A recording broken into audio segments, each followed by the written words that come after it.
le serpent, animal symbolique et mythique, fascinant les hommes depuis la nuit des temps, tant par sa morsure foudroyante que son mode de déplacement pour le moins étrange. Ce mode de déplacement, qui ne paraît ni logique ni optimal, a cependant été source d'inspiration pour les hommes. Au début des années 1990, deux jeunes skateurs sud-africains inventent un nouveau concept, le snakeboard.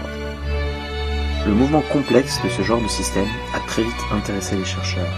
Et aujourd'hui, pour pouvoir tester les lois de commande originales mises au point au cours de ses travaux, Pascal Morin, chercheur à l'ISIN, a demandé à un groupe d'élèves de l'école des mines de Paris de mettre au point un prototype de snakeboard robotisé dans le cadre du renseignement de mécatronique.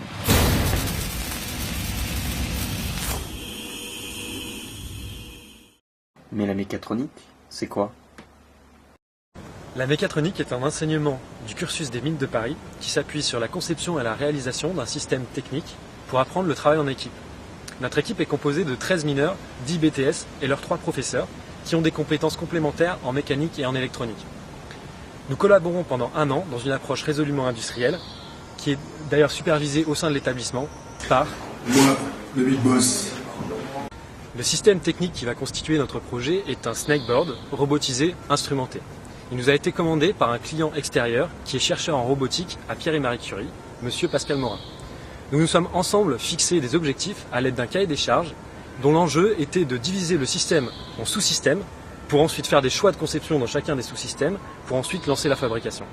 Nous sommes par ailleurs engagés pour une date de livraison qui sera le forum mécatronique du 3 juin 2014.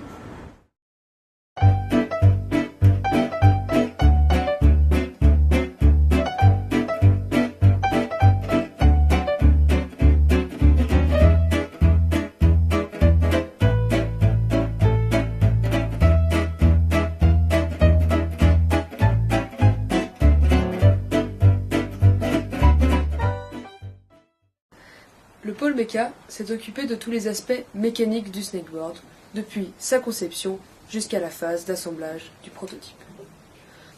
Nous avons commencé par dessiner le schéma cinématique et un premier squelette sur le logiciel CATIA. Nous avons également dimensionné les moteurs. Ensuite, le pôle mécanique a collaboré avec les BTS conception de produits industriels. Ensemble, nous avons comparé les différentes solutions pour faire les meilleurs choix.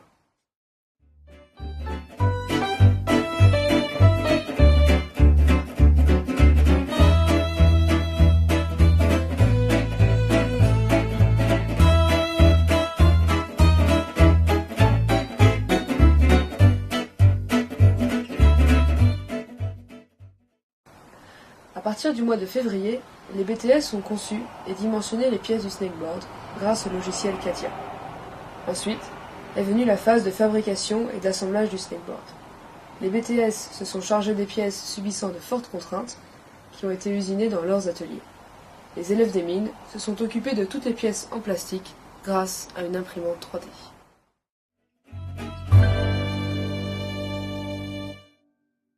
La pôle élec a travaillé sur le contrôle des moteurs, la commande sans fil, les captures de données pour connaître la position et la vitesse du snakeboard et la coordination de tous ces composants par un microcontrôleur. La collaboration avec les BTS en élec a permis de faire une carte électronique qui ajoute tous les composants dans une même carte. Les mineurs l'ont dessiné, les BTS l'ont soudé et fabriqué.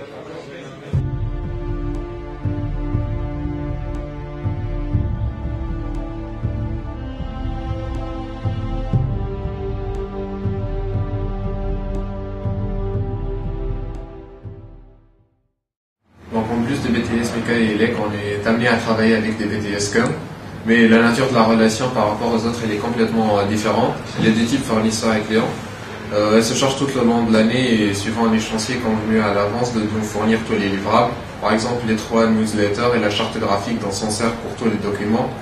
Elles nous fournissent en plus la plaquette et la fiche dont on se servira à la fin de l'année pour notre forum qui se tiendra le 3 juin à l'école. Après 1 an de collaboration, voilà le résultat que nous avons obtenu. un snakeboard robotisé, instrumenté et en pièces détachées. Rendez-vous le 4 juin au forum Mecatro pour voir le résultat d'un an de travail.